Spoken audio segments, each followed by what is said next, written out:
ओम लक्ष्मीं क्षेत्रमुद्रायतयां त्रिरङ्गरामेश्वरीं वासे मूलनमस्तरे वरिदां लोकैकदीपां सुरां श्रीमन्मन्दकटाक्षलब्धकपात्रमेन्द्रगङ्गाधरां रां त्रैलोक्यप्रभुनीं दर्यां वन्दे शरण्ये देवी नारायणमुखे वायुपुत्राय धीमहि तन्नो हनुमत् प्रचोदयात्।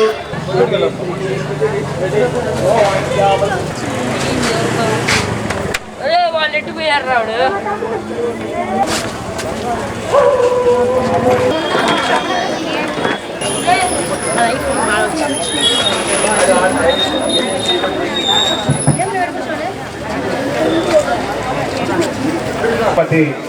దామచర్ల నాగసత్యలత గారికి 26వ డివిజన్ తరఫున స్వాగత సుమాన్.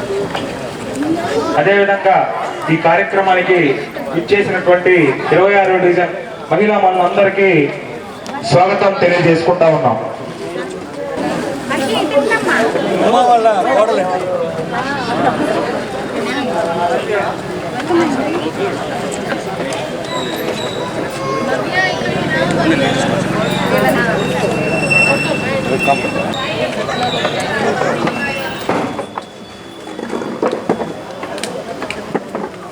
లత గారు మా 26వ డివిజన్కి ఇచ్చేసిన ఈ సందర్భంగా మాకెంతో ఆనందంగా ఉందండి.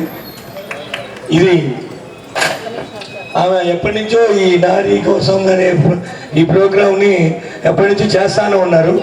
నిన్న మొన్న జనాలకి ఏదో గుర్తొచ్చినట్టుగా వాళ్ళు కూడా చేస్తున్నారు, వాళ్ళు కూడా బిగిన్ చేశారు. వాళ్ళు ఈ నాగల సత్యలత గారిని చూసి ఎస్టోళ్ళు కూడా వేరే ఈ నారీ కోసం అని చెప్పి వాళ్ళు ఈమెను చూసి మనల్ని చూసి వాళ్ళు బిగిన్ చేసే సందర్భం ఇప్పుడు వచ్చిందనమాట.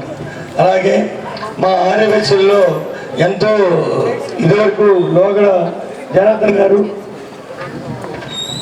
ఆర్యవైశ్యులకు ఎంతో ప్రాముఖ్యతనిచ్చి మాకెంతో పదవులు కానీ కాంప్లెక్స్ డెవలప్మెంట్ అభివృద్ధి కోసం పాటుపడటం కానీ ఎంతో దగ్గరుండి అన్ని విధాలా కృషి చేసేవాళ్ళు జనార్దన్ గారు. అలా మనం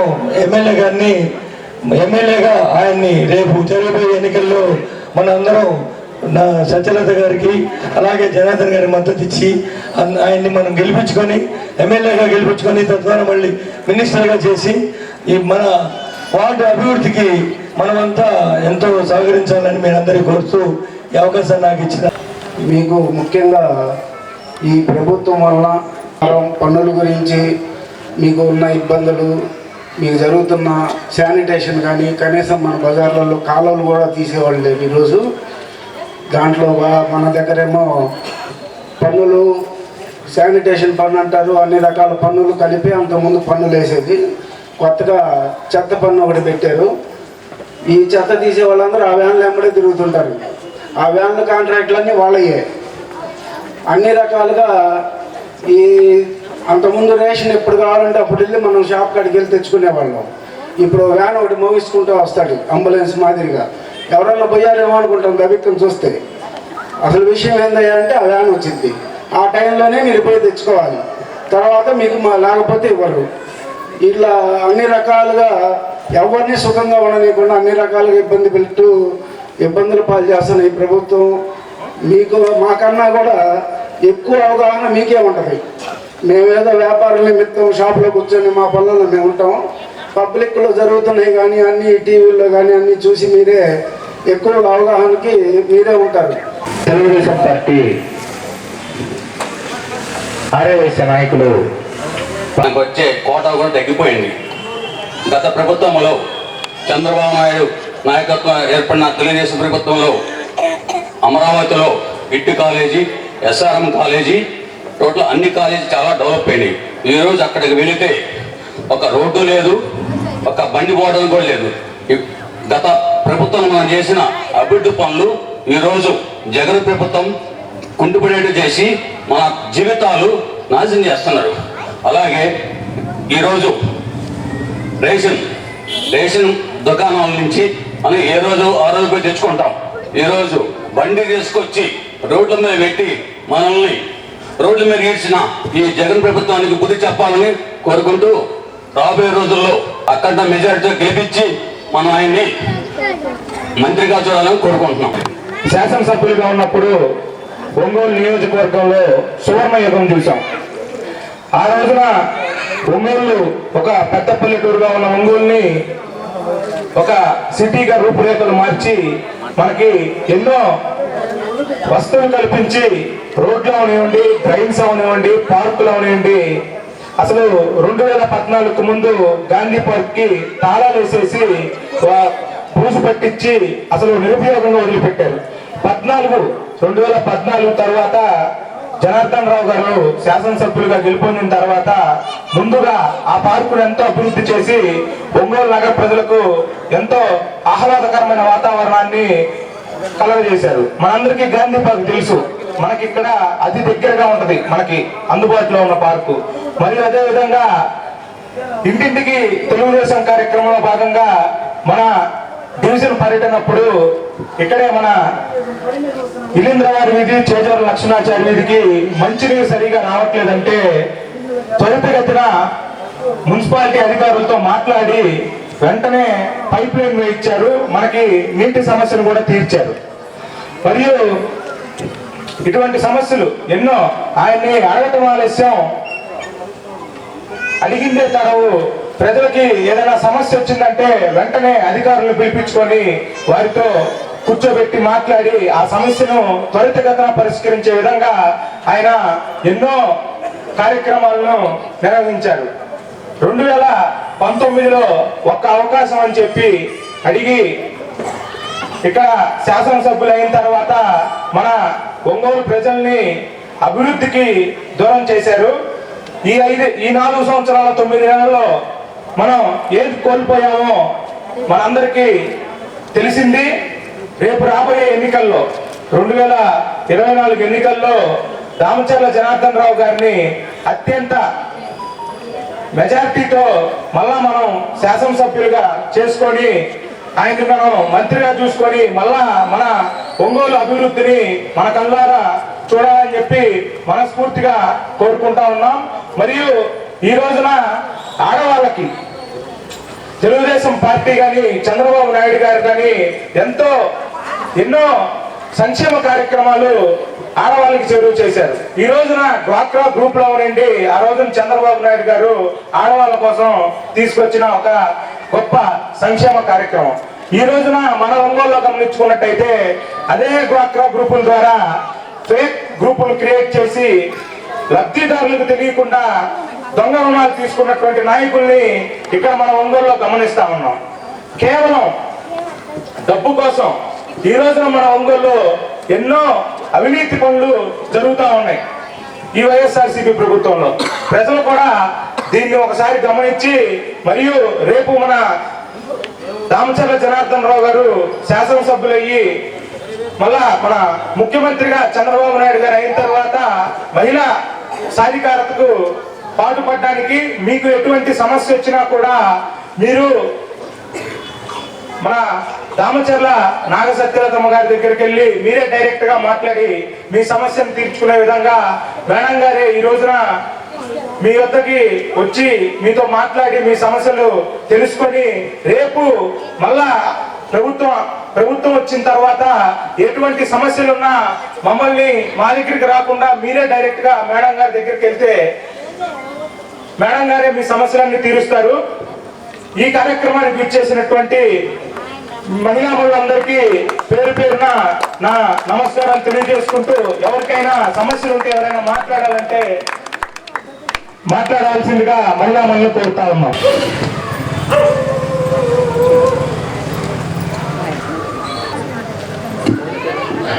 మనం తెలుగుదేశం పార్టీలో ఎంత డెవలప్ అయిందో ఇంతకుముందు బ్యాక్ 5 years చూసాము.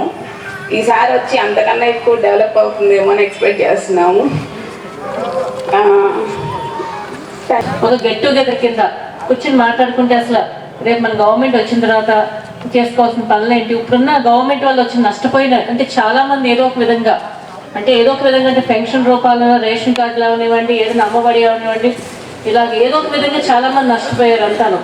అవేంటిని ఒకసారి డిస్కస్ చేసుకుని, అంటే ఇప్పుడున్న గవర్నమెంట్ ఎలా ఉంది పరిస్థితి, టీడీపీ గవర్నమెంట్ ఉన్నప్పుడు పరిస్థితి ఎలా ఉన్నది అనేది ఏదో డిస్కస్ చేసుకోవడానికి మనం అంతా కూర్చొని మాట్లాడుకుందాం అని చెప్పని. అంటే ఎలక్షన్ టైంలో క్యాంపెయినింగ్కి వస్తాం కానీ ఇంత ఫ్రీగా కూర్చొని మాట్లాడుకునే అంత ఉండదు, హడావుడి. కానీ ఒకసారి కూర్చొని మాట్లాడుకుంటే అందరూ సమస్యలు ఏంటి, ఎలా ఉంది. రేపు టీడీపీ గవర్నమెంట్ అంటే 2014 నుంచి 19 వరకు టీడీపీ గవర్నమెంట్ చూశారు, 19 నుంచి 24 ఇప్పుడు వైఎస్ఆర్ గవర్నమెంట్ చూస్తున్నారు. రెండింటికి గవర్నమెంట్ వేరియేషన్ మీకే అర్థమవుతుంది. అంటే మేము చెప్పే కంటే కూడా మీరందరూ ఎవరొకళ్ళు ఎలా ఉంది 14 to 19 జనార్దన్ గారు ఉన్నప్పుడు, 19 to 24 ఇప్పుడున్న పరిస్థితులు ఏంటి ఎవరన్నా చెప్తారు, డిస్కస్ చేసుకోవచ్చు. రేపొచ్చిన మళ్ళీ మన టీడీపీ గవర్నమెంట్ వచ్చినాక మనం తీసుకోవాల్సిన చర్యలు ఏంటి, జాగ్రత్తలు ఏంటి, ఎలా ముందుకెళ్ళొచ్చని ఎవరైనా ఏమైనా సలహా కానీ ఏమన్నా విషయాలు కానీ చెప్పదలుచుకున్నారా ఏమన్నా? ఇదేదో పబ్లిక్ మీటింగ్ అనుకోవద్దమ్మా, నార్మల్గా మనం ఏదో గెట్ టుగెదర్ కూర్చొని మాట్లాడుకున్నట్టు చెప్పండి చాలు. అడిగి అయిపోయింది. ఇంకా కిటిగా అడిగి చేశారు బాగానే మాకు. మా ఇంటర్ వాళ్ళు మేము ఎప్పుడూ తెలుగుదేశం పార్టీనే టీడీపీ వస్తాయని కోరుకుంటున్నాం. జాబ్స్ కూడా జనార్దన్ అన్న ఉన్న టైంలో, చంద్రబాబు నాయుడు గారు ఉన్న టైంలో బాగా వచ్చాయి. నెక్స్ట్ టైం మళ్ళీ టీడీపీ పార్టీ వస్తే యువతకి మంచిగా వస్తుందని చెప్పి ఆశిస్తున్నాం. 3 ఏళ్ళ నుంచి బాగా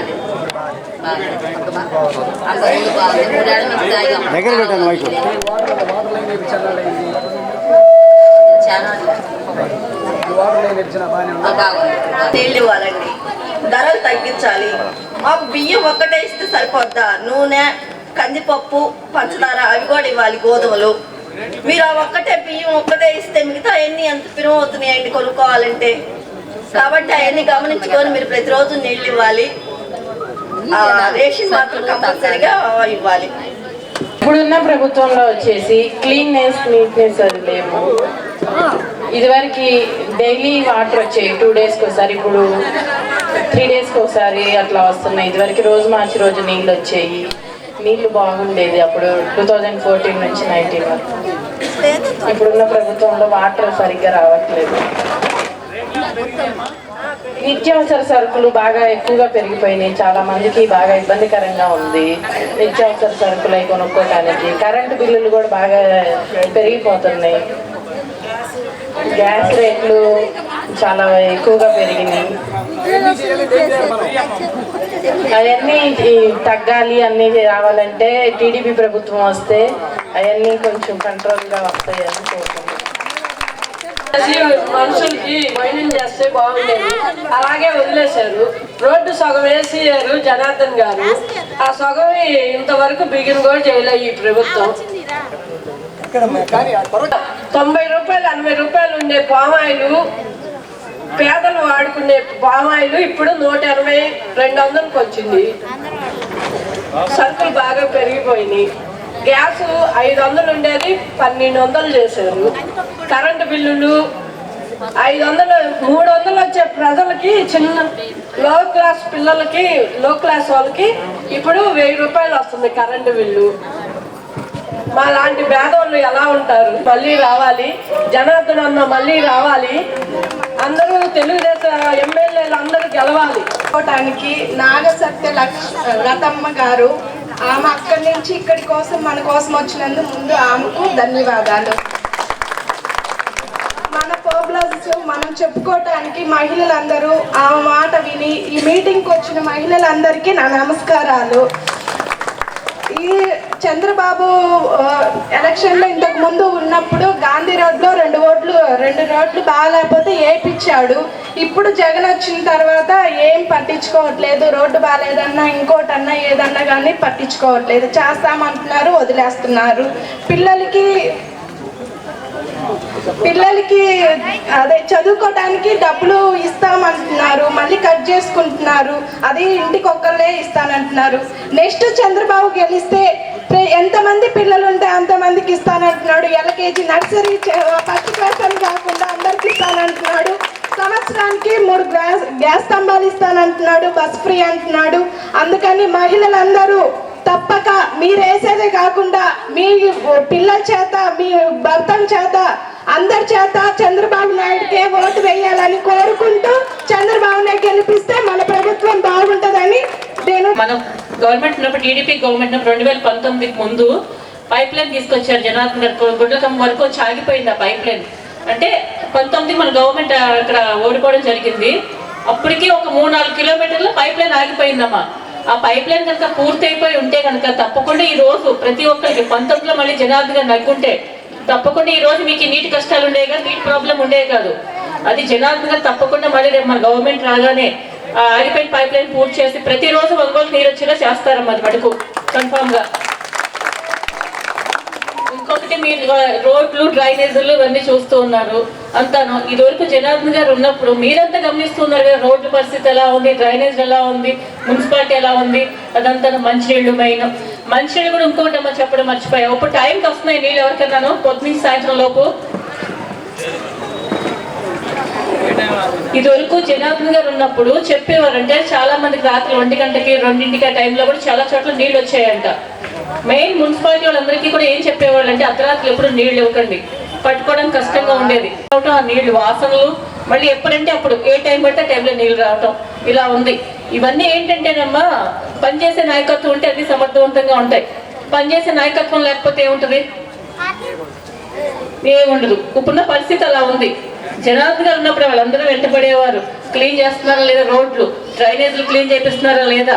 పోనీ ఎక్కడైనా ఏదన్నా ఒక రోడ్ వేయడం కానీ ఒక డ్రైనేజ్ కానీ క్లీన్ అంటే కొత్తగా రోడ్లు వేయక్కల రోడ్ కొంతమందిలో ఎక్కడో అంటే మీరనే కాదు బయట ఇంకా కొంతమందిలో మేమేదో బయటకు వచ్చి మాట్లాడితే లేకపోతే టీడీపీ సపోర్ట్ చేస్తే మా పథకాలు తీసేస్తారు, లేకపోతే మాకు వచ్చే రావు, డబ్బులు ఈ పథకాలు పోతే భయపడుతూ ఉన్నారు. మీరంతా క్లియర్గా చెప్పండి అమ్మ అందరికీ. పథకాలన్నీ ఎక్కడికి పోవు, రావు పథకాలు ఉన్నాయి అంతాను. ఇప్పుడు పాప చెప్పింది పథకాల గురించి అంటే ఏది, సంవత్సరానికి 3 గ్యాస్ సిలిండర్ ఫ్రీ, సంవత్సరాలు నిన్న ఆడపిల్లకి వాళ్ళకి 59వ సంవత్సరం వచ్చే వరకు ప్రతి ఒక్కరికి సంవత్సరం, దాంట్లో ప్రతి సంవత్సరం 18,000 18 సంవత్సరాలు నిన్న పాప నుంచి ఇస్తారు. ప్రతి ఒక్కరికి కూడా ఫ్రీగా ఇస్తారు, ప్రతి ఇంటికి కూడా ఇస్తారు. అది కూడా ఏంటంటే పన్నులు కట్టించుకోవడం, కుళాయి కింద ట్యాక్స్ అని చెప్పని కుళాయి కింద కట్టక్కర్లా, ప్రతి ఇంటికి కుళాయి ఇప్పిస్తారు. ఇదొకటి మెయిన్. ఇంకొకటి మెయిన్ ఏంటంటేనమ్మా, ఒకటి మనకు ఒక క్యాపిటల్ ఉందో చెప్పండి ఎవరన్నా. మన క్యాపిటలే లేదు. ఇప్పుడు క్యాపిటల్ లేకపోవడం ఏమవుతుంది, ఎవరు ఇన్వెస్ట్మెంటే చేయట్లేదు. మనకి మన రాష్ట్రంలో ఇన్వెస్ట్మెంట్ లేదు. పిల్లల భవిష్యత్తులో ఏమవుతున్నాయి, చదువుకుని చాలా మంది డిగ్రీలు అయిపోయి బయటకు వచ్చే వాళ్ళు ఉన్నారు, ఇంజనీరింగ్లు అయిపోయి బయటకు వచ్చే వాళ్ళు ఉన్నారు. వాళ్ళ పరిస్థితి ఏంటమ్మా, పక్క రాష్ట్రాలకు వెళ్తాం. పక్క రాష్ట్రాలకు వెళ్తే మనకు ముందు అకౌంట్ చేస్తారా అంటే ఎవరైనా పక్క రాష్ట్రాలు ఎక్కడికైనా వెళ్ళండి, ఫస్ట్ వాళ్ళకి ఒక 80% ఇచ్చి మనకు ఒక 20% జాబ్స్ ఇస్తారు మన రాష్ట్రం వాళ్ళకి, అంతే కదా. పూర్తిగా మన రాష్ట్రం వాళ్ళకి అవకాశం కల్పించరు కదా. ఇప్పుడున్న అంటే ఎవరైనా సంక్షేమ పథకాలు ఇచ్చేవు అంటున్నారు, అవి ఎక్కడ ఇచ్చేస్తున్నారు, అప్పులు చేసి ఇస్తున్నారు. ఆ పథకాలంతా అప్పులు పెరిగిపోతే నెక్స్ట్ ఇదే పరిస్థితి. నెక్స్ట్ పొరపాటును కూడా వైఎస్ఆర్ గవర్నమెంట్ ఇస్తే మన రాష్ట్ర పరిస్థితి ఏంటి, శ్రీలంక ఎందుకో ఎక్కలేదు, మన పక్కన రాష్ట్రం బీహార్ అయిపోద్ది. అంటే ఇంకెవరికి రెవెన్యూ లేక, సంపాదన లేక, పిల్లలకు ఉద్యోగాలు లేక, అంటే ఇంక బీహార్ లేక 100 రూపాయలకి 200 కూడా కొట్టుకునే పరిస్థితి మన రాష్ట్రం అయిపోద్ది. ఇంకా ఆ స్టేజ్ లోకి వస్తాం మనం. ఇంకా మన ఇంట్లో మనం ధైర్యంగా కూర్చోలేం, ఎవరైనా చౌకపై చేస్తారో తెలియదు. ఒంగోలు మీకు అందరికీ తెలుసమ్మా, ఒంగోలు స్థలాలు ఏమైనా కబ్జాలు లేకుండా ఉన్నాయేమో మీ అందరికీ ఐడియా ఉంటుంది కదా. పేపర్లు చూస్తున్నారు, టీవీలు చూస్తున్నారు, సోషల్ మీడియాలో ఉంది. ఒంగోలులో ఎవరైనా స్థలం కొనాలంటే భయపడిపోతున్నారు. ఎందుకంటే ఈ సీలోనేమో మన పేరే ఉంటుంది కానీ ఎప్పుడో కబ్జా చేస్తుంది స్థలాలు. ప్రతి స్థలం ఒంగోలు స్థలం కబ్జా. అంటే ఎవరు ధైర్యం చేసి ఒంగోలు స్థలాలు కొనాలవుతున్నారు. అంత దారుణంగా ఉంది పరిస్థితి, అంత ఒంగోలు పరిస్థితి. మీరంతా ఒకసారి ఆలోచించండి అమ్మా. మేము చెప్తున్నాయి వాస్తవాలు, ఏదో అబద్ధాలు సొలవలు కాదు. ఎందుకంటే చూస్తున్నారు, అంతా తెలుస్తుంది అంతాను. మన రాష్ట్రం ఎలా ఉంది, మన ఒంగోలు ఎలా ఉంది, నా ప్రతి ఒక్కళ్ళు అర్థం చేసుకోండి ఒకసారి. మీకు తెలుస్తుంది కాబట్టి మీరు 10 మందికి, ఒక 4 మీ ద్వారా అన్న అవగాహన కల్పించండి అమ్మా. ఎలా ఉంది రేపు బాబు గారు రాకపోతే ఏంటి పరిస్థితి, పిల్లల భవిష్యత్తు ఏమవుతుంది చెప్పండి. ఒక్క జాబ్ ఉంటుందా, వాలంటీర్లన్నా వాళ్ళని జాబ్ చేసుకుంటున్నారు కానీ అందరూ ప్రతి ఒక్కరు వాలంటీర్ జాబ్ కూడా చేయలేరు కదండి. బయట ఎలా ఉందంటేనమ్మా, ఇప్పుడున్న సంస్కృతి ఏం పెంచి పోషిస్తున్నారంటే బయట మగపిల్లలు చాలా మంది బయటకు వస్తున్నారు, చదువుకుని డిగ్రీ చదివేసి వస్తున్నారు. అంటే కొన్ని రోజులు ఖాళీగా ఉంటున్నారు, అంతాను ఖాళీగా ఉండి ఉద్యోగ అవకాశాలు లేక ఏం చేయాలో తెలియక చెడు స్నేహాలకు అలవాటు పడుతున్నారు. దానివల్ల ఏమవుతుంది, ఆ చెడు స్నేహాలకు అలవాటు పడి గంజాయి, డ్రగ్స్ ఇలాంటి వాటికి అలవాటు పడిపోతున్నారు. ఇదివరకు ఎప్పుడూ కూడా మన రాష్ట్రంలో గంజాయి అనేది లేదు. ఇప్పుడు ఏంటంటే మన రాష్ట్రం నుంచి పక్క రాష్ట్రానికి వెళ్తుంటే మన కార్లు చెక్ చేస్తున్నారు, ఎందుకు మనం గంజాయి తీసుకెళ్తున్నామేమో అని చెప్పని. అంటే అంత దారుణం అయిపోయింది. మన ఆంధ్రప్రదేశ్ అంటే పక్కన బ్రాకెట్లో గంజాయి రాయవలసి వస్తుంది. ఇప్పుడు ఆ టైప్లో అయిపోయింది మన రాష్ట్ర పరిస్థితి.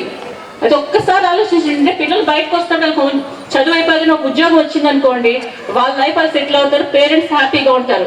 కానీ అలాంటి అవకాశాలు లేదు కదా ఇప్పుడు మనకి. ఉద్యోగాలు అయిపోయిన పిల్లల భవిష్యత్తు ఏమవుతుంది? మీరంతా రెవెన్యూ వస్తుంది కాబట్టి సంక్షేమ పథకాలు ఇవ్వగలుగుతారు, దానివల్ల రాష్ట్రం ఇంకా డెవలప్ అవుతామా? ఒక్కసారి మీరు అందరూ ఆలోచించండి, ఆలోచించి నిర్ణయం తీసుకోండి. సార్ మీరే కదమ్మా, తెలియని వాళ్ళకి, మీ దగ్గరికి వచ్చే వాళ్ళకి, బయట పని చేసుకునే వాళ్ళకి, కూరగాయల వాళ్ళకి, ఇలాంటి అందరికీ చెప్పండి, తెలియజేసినట్టు.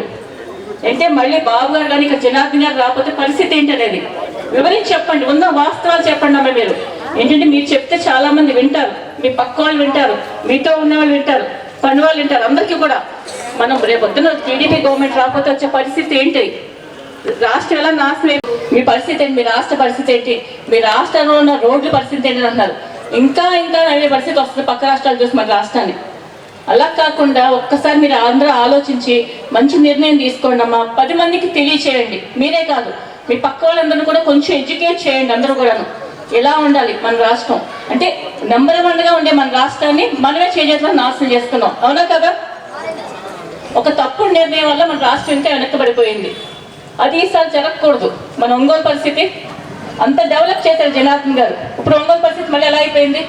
ఎక్కడెక్కడ పార్కులు పాడైపోయినాయి, రోడ్లు పోయినాయి, డ్రైనేజ్ వ్యవస్థ పోయింది, వాటరా ఇంకా అధోగతి పట్టింది వాటర్ పరిస్థితి. ఇవన్నీ ఒకసారి అవగాహన చేసుకోండి అమ్మ. మీరు చేసుకుని 10 మందికి తెలిసేలా చెప్పండి. మీరు మంచి నిర్ణయం తీసుకోండి. మీరందరూ మీ ద్వారా కూడా ఒక నలుగురికి తెలియజేయండి. ఎందుకంటే మీరు చెప్తే వింటారు అందరూ, ప్రతి ఒక్కళ్ళను. మన పక్క వాళ్ళు చెప్తే మనం ఎడ్యుకేట్ చేయవచ్చు కదా, మనం ఉన్న వాస్తవాలే కదా మాట్లాడుతున్నాం అంతాను. అలా ఈసారి ప్రతి ఒక్కరు నిర్ణయం తీసుకోండి, మంచి నిర్ణయం. పెద్ద పొరపాటు ఏంటంటే 19 జనవరి నుంచి మార్చి లోపు మన ఒంగోలులోని 25,000 దొంగోట్లు పెట్టించారంట.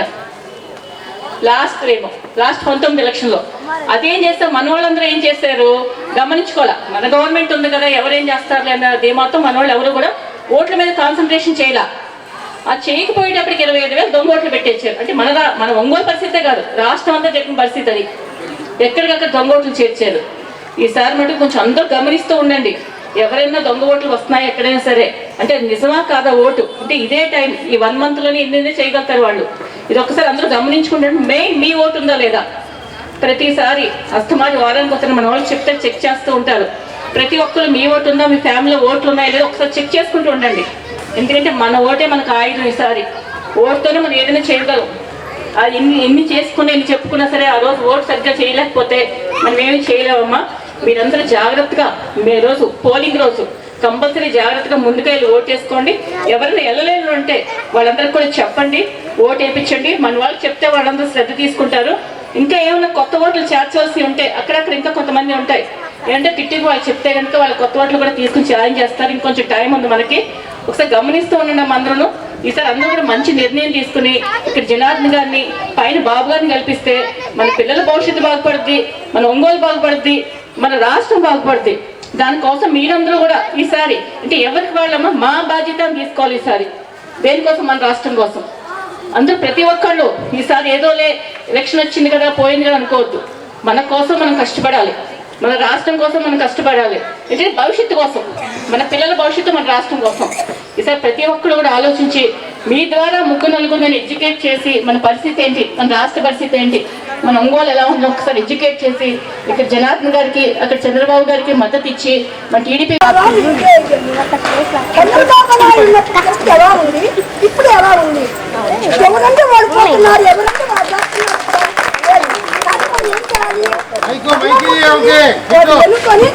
ఓట్లు వేయారు. చక్కగా ఆలోచించి చేయండి పని. ఎందుకంటే ఆ దేవుడికే రక్షణ లేదు, మనకి ఆయనకి రక్షణ మనకి రక్షణ ఎట్లా వస్తుంది. కాబట్టి మీరందరూ కూడా ఆలోచించి ఆ భగవంతుడికే చేస్తున్నారు, మనకి ఎందుకు చేయరు. కానీ మీరందరూ చక్కగా ముందు తిరుపతి బాగుంది, లేదంటే తిరుపతి ఇంకా అప్పుడే కానీ లక్షణం ఉంది. ఆలోచించి వెళ్ళండి, ఎవరి మీద ఏం చేయాలి భగవంతుడు అండి నాకు ఇష్టం కాబట్టి మీరందరూ ఆలోచించి ఓట్లు వేయండి, తిరుపతి రక్తం కల్పించండి. అంతా వచ్చేసి టిట్కో ఇళ్ళు, ఆ ఇల్లు ఎవరికి పూర్తి చేసి ఇవ్వలేదు. ఇప్పుడు కొత్తగా పట్టాలు ఇస్తున్నారు మళ్ళీ. అంటే ఆ ఇళ్ళే పూర్తి చేసి ఇచ్చుంటే అయిపోయేది కదా. అసలు 80% ఎదురుకుండా కనిపిస్తున్న ఇళ్ళు, ఆ ఇళ్ళన్నీ పూర్తి చేసి ఇచ్చుంటే ఎప్పుడో వచ్చాయి ఇళ్ళు అందరికీ. ఇదొకటి టిట్కో ఇళ్ళమ్మా, ఉన్న స్లిప్లు ఉన్న వాళ్ళు మీరందరూ ఎక్కడికి పాటు చేసుకోకండి. తప్పకుండా మీరు జనార్దన్ గారు రాగానే మిగిలిన పూర్తి చేసి టిట్కో ఇళ్ళందరికీ ఇస్తారు. మళ్ళీ రవి కంపల్సరీ అంతా చేస్తారు. ఇంకొక 2 నెలలు 3 నెలలు వెయిట్ చేయండి అమ్మా, తప్పకుండా మళ్ళీ మీకు వస్తాయి. అంతా ప్రతి ఒక్కరు టికెట్లు అమ్ముకోవడం అంతా అక్కడ కూడా దోచుకోవడం మొదలైంది అంతే. ప్రసాదం కాదండి, ఇదివరకు ప్రసాదం అసలు అంటే చేతిలో పెడితే లడ్డు నెయ్యి కాడుతూ ఉండేది. ఆ లడ్డు ఇప్పుడు ఎలా ఉందంటే ఎండిపోయి డ్రై అయిపోయి లడ్డు తినాలన్నా సరే అలా అయిపోతుంది. అంటే తిరుపతిలో ప్రసాదం కూడా క్వాలిటీ లేదు, ఆ టైప్లో వచ్చింది ఇప్పుడు. అలా పుస్తులు తాకట్టు పెట్టి తాగుతున్నారు. అటువంటి మద్యపానాన్ని పూర్తిగా నేను అధికారంలోకి వస్తే నిషేధిస్తానని చెప్పి ఈ రోజు అధికారంలోకి వచ్చిన తర్వాత డైరెక్ట్ గా ప్రభుత్వం మద్య దుకాణాలు పెట్టేసి డైరెక్ట్ గా ఆయన ఖాతాల్లోకి డబ్బులు మళ్లించుకొని ఈ రోజున రాష్ట్రంలో మద్యాన్ని ఏరులై పారిస్తా ఉన్నారు. ఈ రోజున ఈ మహిళలందరూ గుర్తించాలా, రాష్ట్రంలో ఈ రోజున మద్యం విక్రయాలు ఏ విధంగా జరుగుతున్నాయి, అదే కల్తీ మద్యాన్ని తాగి ఎంతమంది ఈ రోజున మన రాష్ట్రంలో ప్రాణాలు కోల్పోయారో మనం చూస్తా ఉన్నాం. ఇకపోతే మీరు అడిగినట్టు మంచినీటి సమస్య 2014 నుంచి 19 వరకు మన ప్రీతమ నాయకులు దామచర్ల జనార్దన్ రావు గారు 183 కోట్లతో అమృత్ స్కీమ్ ద్వారా మనకి కుర్రకమ్మ నుంచి ఒంగోలు వరకు పైప్ లైన్ ని శాంక్షన్ చేపించి టెండర్ పిలిపించి వర్క్ చేపిస్తే ఆయన ఆఖరిలో ఒక 2 కిలోమీటర్ల పైప్ లైన్ పెండింగ్ ఉండి నీటిని అందించలేక ప్రభుత్వం తెలుగుదేశం పార్టీ ప్రభుత్వం రాకపోవడంతో ఆ పని పూర్తి చేయలేపారు. ఇప్పటికీ 4 సంవత్సరాల 9 నెలలు గడుస్తా ఉంది. ఆ పైప్ లైన్ ని పూర్తి చేయకుండా మళ్ళా ఏదో 339 కోట్లతో అదే అమృత్ స్కీమ్ ద్వారా రామతీర్థం నుంచి ఇక్కడికి పైప్ లైన్ వేపిస్తానని చెప్పి మన శాసనసభ్యులు బాలినేని శ్రీనివాస్ రెడ్డి గారు గత సంవత్సరం, ఇప్పటికి సంవత్సరం అయింది, 339 కోట్లు తీసుకొచ్చానని చెప్పి ఆయన ఏదో ర్యాలీ చేశాడు ఒంగోలులో. ఇంతవరకు ఆ పనిని మొదలుపెట్టిన పాపాన పోలా. ఇక ఏ విధంగా మీరు 339 కోట్ల స్కీమ్ తో నీరు అందిస్తారని చెప్పి ఈ శాసనసభ్యులు వారిని అడుగుతా ఉన్నాం. మరి అదేవిధంగా ఫ్లాగింగ్ తీసుకున్నట్టయితే జనార్దన్ అన్న ఎమ్మెల్యేగా ఉన్నప్పుడు ప్రతిరోజు ఏదో ఒక 5 డీజిల్ తీసుకొని ప్రతి ఒంగోలు నగరంలో దోమల నివారణే